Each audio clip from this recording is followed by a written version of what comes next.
The Reverend Adam Lawrence Dyer writes, "De la oscuridad surge la luz.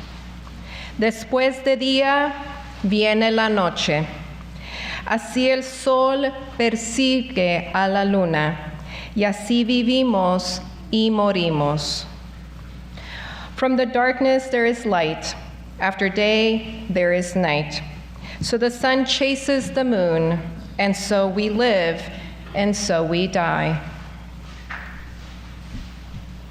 Pero si nos pesa el corazón, dejemos que los espíritus de quienes se han ido nos levanten y nos ayudan a volar. Mezclamos nuestras lágrimas con sus risas, nuestra alegría con su memoria. But if we carry heavy hearts, let the spirits of our departed lift us up and help us fly. Mix our tears with their laughter, blend our joy with their memory. Dejemos que los vivos dancen con los muertos, para que todos podamos descansar en paz, para la belleza y la plenitud de nuestras vidas. Let the living dance with the dead, so that we all may rest in peace, with the beauty and wholeness of our lives. Mixing tears with laughter, blending joy with memory, dancing with the dead, so that we all may rest in peace. Dia del Muerto is a meaningful reminder of this impulse.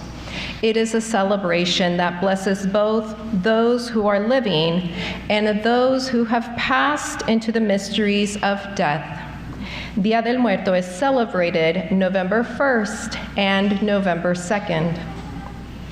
At midnight on November 1st, Dia de los Angelitos, Day of the Little Angels, begins, celebrating children who have passed into death. It is believed that the spirits of children who are dead return and spend 24 hours with their family. The second day begins at midnight on November 2nd as Dia de los Difuntos, Day of the Deceased, begins honoring adults who have died. Then at noon on November 2nd, the full Dia de los Muertos celebration begins, where everyone who has died, no matter their age, is welcomed, honored, and celebrated. Dia de Muertos began in Mexico, but now celebrated throughout Latin America and in many parts of the United States, turns death on its head. It meets death and loss with not tears and grieving, but with a colorful fiesta full of food and drink and handmade altars. Dia de Muertos is an assimilation of cultures, combining ancient indigenous traditions with the colonizing Roman Catholic beliefs brought to Mexico by the sword and oppression of the Spanish conquistadores. Los altares de muertos, the altars of the dead, are a beloved part of Dia de Muertos. They are also known as ofrendas. The two levels of los altares, the altars, harken back to Aztec cosmology and are a representation of the division between the earth and the sky, between the fruits of the land and the elements of the air, rain, wind, and sunshine. Ofrendas also reach back to the worship of the Aztec goddess Mixteca-Cihuatl, also known as the Lady of the Dead. She ruled the underworld and watched over the bones of those who died, which the Aztecs believed were a source of life in the next world. Her grinning skull face is strongly associated with Dia de los Muertos. The skull represents death and rebirth, the entire reason for the Dia de Muertos celebration. It is the physical embodiment of a culture that believes that the afterlife is as important, if not more important, than your life on earth. The skull symbolizes both sides, life and the afterlife. Calaveras, candy skulls, represent deceased loved ones who are receiving offerings at the ofrenda. Their names are often written on the foreheads of the skulls. They are usually created out of granulated sugar, merengue powder, and water. The sugar reminds us of the sweetness of life we enjoy before we die. In a burst of playfulness, children usually eat the skulls after the celebration has ended. A strand of papel picado, perforated paper, represents the thin veil that separates the world of the living from the world of the dead. The veil through which our beloved dead pass back into the material world of the living. The holes in el papel picado allow the souls to travel through and visit. In many cultures, it is believed that at this autumn time of year, the veil is at its thinnest, which is why the dead can so easily walk into our world of the living. Which souls do you wish could pass through the veil to visit you and your home today?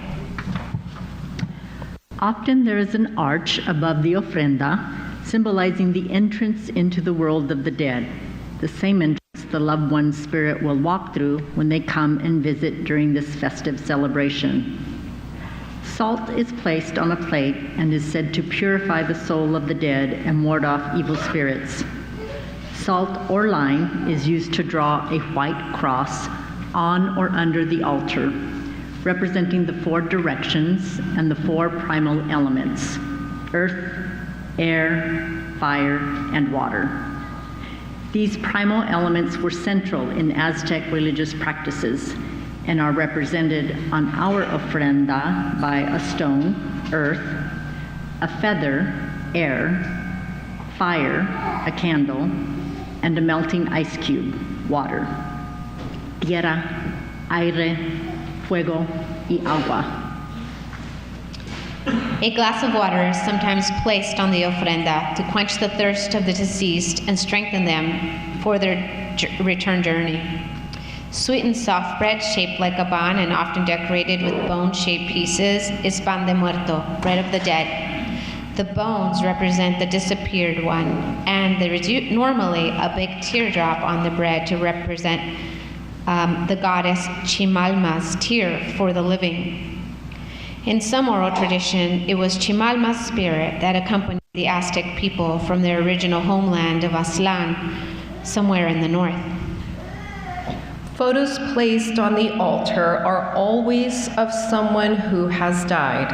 Otherwise, they won't be drawn to cross and the altar. Cempasúchil, the yellow and orange marigolds, become a bright and sweet-smelling guide that the spirits can follow into the mortal world.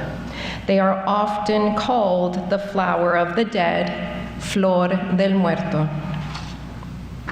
Ofrendas, offerings placed on the altar, are items that the spirits will enjoy when they come back to earth to visit their living families and friends. These typically include food and drink they enjoyed while alive, including, when appropriate, a bottle of beer and a shot of tequila.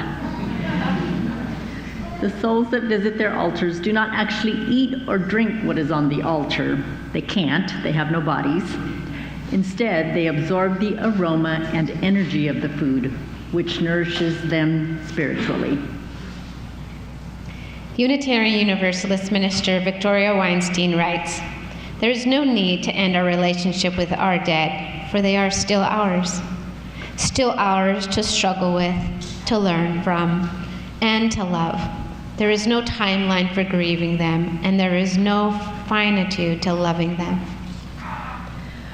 Joel Miller writes, "Although we can't say with certainty what will happen to us when we die, we know that we are a part of a great stream of life that began long before we were born and will flow long after we die. We share immortality in our connections to the universe, and through the small, unique ways we change the world as we live in it." Shortly before his own death from throat cancer, Unitarian Universalist minister Forrest Church reflected on love and death, saying, "Death is love's measure, because when we ourselves die, the love we have given to others during our own brief span of days is the one thing death can't kill, the one thing that can't be taken from us, even by death, is the love we give away before we go. As we celebrate Dia de Muertos, let us celebrate the complex interconnection between life and death, love and loss. In the words of Adam Lawrence Dyer, may we let the spirit of our departed, los espíritus de quienes se han ido, lift us up and help us fly. Mix our tears with their laughter. Blend our joy with their memory. Let the living dance with the dead, so that we all may rest in peace with the beauty and wholeness of our lives, con la belleza y la plenitud de nuestras vidas. Que así sea, bendito sea. May it be so. Blessed be. Amen.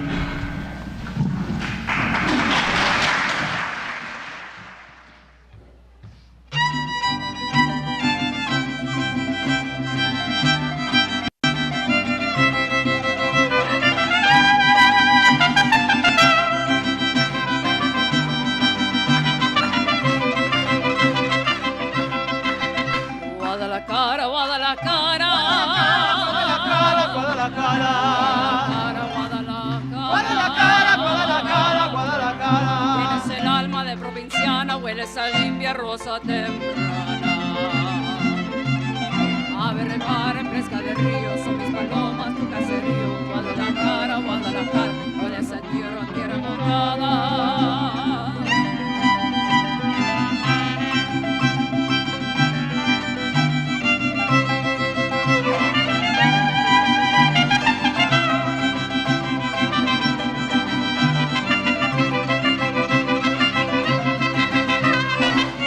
Ay, ay, ay.